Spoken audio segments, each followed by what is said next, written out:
আজকে একটা মুক্ত পরিবেশ সৃষ্টি হয়েছে।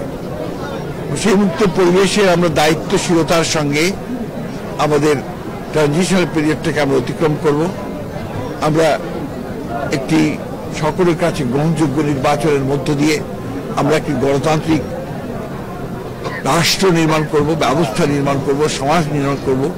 এই লক্ষ্যে আমাদের সকলের ঐক্যবদ্ধ হয়ে এগিয়ে যাওয়া উচিত এবং এই প্রশ্নে কোন বিভাজন সৃষ্টি করা আমাদের কারোরই উচিত হবে না। আজকে সংস্কারের কথা এসেছে এবং সংস্কার অবশ্যই আমরা মনে করি যে রাষ্ট্র মেরামতের জন্য সেই পরিবর্তনগুলো দরকার এবং এটা উপলব্ধি করেই আমাদের দেশনেত্রী বেগম খালেদা জিয়া 2016 সালে তিনি ভিশন 2030 দিয়েছিলেন, যেটা রাষ্ট্র সংস্কারের কথা বলা ছিল এবং তারই ধারাবাহিকতায় আমাদের ভারপ্রাপ্ত চেয়ারম্যান জনাব তারেক রহমান 2022 সালে তিনি রাষ্ট্র মেরামতের জন্য, রাষ্ট্র কাঠামোকে রূপান্তরের জন্য তিনি 31 দফা দিয়েছিলেন, যার মধ্যে আজকে সংস্কারের যে প্রধান বিষয়গুলো আসছে সেই বিষয়গুলো সমস্তই এর মধ্যে আছে। এই জন্য আমাদের যেটা প্রয়োজন সেটা হচ্ছে মুক্ত চিন্তা করা। প্রত্যেকটি মানুষ, প্রত্যেকটি দল, প্রত্যেকটি যেন তার মতামত প্রকাশ করতে পারে, জনগণ সেই মতামতকে পরীক্ষা নিরীক্ষা করতে পারে এবং তার মধ্য থেকে তার যেটা প্রয়োজন সেটা সে গ্রহণ করতে পারে। একটা কথা বলা হয়ে থাকে, গণতন্ত্রের একটা প্রধান কথা, যে আমি তোমার সঙ্গে একমত হতে নাও পারি, কিন্তু তোমার মত প্রকাশে যে স্বাধীনতা, সেই স্বাধীনতাকে আমি আমার বুকে রক্ত দিয়ে হলেও আমি সেটাকে রক্ষা করব। ওটাই হচ্ছে মূল গণতন্ত্র। আজকে আমরা দুর্ভাগ্যের সঙ্গে লক্ষ্য করি কিছু কিছু মহল থেকে এই প্রচেষ্টা করা হয় একমত না হলেই সে শত্রু হয়ে যায় এবং তাকে মেলাইন করার জন্য বিভিন্নভাবে আপনার কথা বলা হয়।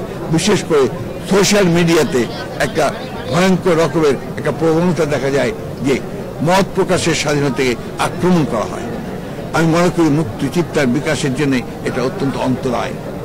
এই জায়গাগুলো আমাদের অত্যন্ত সচেতনভাবে লক্ষ্য করা উচিত। বিশেষ করে নতুন প্রজন্মের কাছে আমার আহ্বান থাকবে যে আপনারা যে পরিবর্তন ঘটাতে সাহায্য করেছেন, যেটা ঘটিয়েছেন অগ্রণী ভূমিকা নিয়ে, সেটাকে সুসংগত করার জন্য ইতিবাচক চিন্তা করতে হবে, ইতিবাচকভাবে এগিয়ে যেতে হবে, নেগেটিভ চিন্তা থেকে বিরত থেকে এবং গঠনমূলক পথে এগিয়ে যেতে হবে এবং সত্যিকার অর্থেই গণতন্ত্রের মূল বিষয়টাই হচ্ছে পরমত সহিষ্ণুতা। সেই জায়গাতেই আমাদের থাকতে হবে এবং আমি মনে করি যে শহীদ প্রেসিডেন্ট জিয়া রহমান এটা সূচনা করেছিলেন। সংস্কার তো তিনি শুরু করেছিলেন।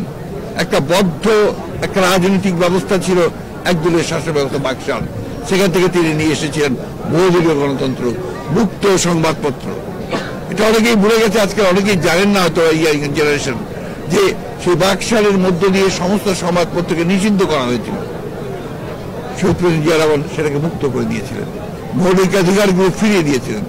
আর আমাদের দেশের বেগম খালেদা জিয়া তিনি এই পরিবর্তনের মধ্য দিয়ে সংসদীয় গণতন্ত্রকে ফিরিয়ে নিয়ে এসেছিলেন এবং তত্ত্বাবধায়ক সরকারের যে বিধান, অর্থাৎ আমরা যেটা বলছি যে নির্বাচনের সময় নিরপেক্ষ সরকারের ব্যবস্থা থাকা উচিত, সেই জায়গাটায় তিনি নিয়ে এসেছিলেন, সেটাকে সংবিধানে সন্নিবিষ্ট করেছিলেন।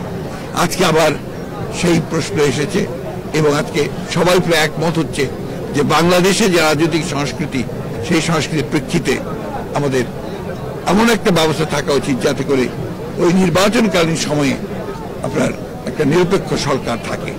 সেটার দিকেই আমরা এগিয়ে যাচ্ছি। আমরা বিশ্বাস করি যে আগামী ডিসেম্বরের মধ্যেই বাংলাদেশে একটা সকলের কাছে গ্রহণযোগ্য এবং নিরপেক্ষ একটি নির্বাচন অনুষ্ঠিত হবে। সেই নির্বাচনের মধ্য দিয়ে বাংলাদেশ গণতন্ত্রের পথে এগিয়ে যাবে এবং বাংলাদেশে একটা গণতান্ত্রিক রাষ্ট্র নির্মাণের পথকে সোজা সহজ করে নিয়ে আসবে।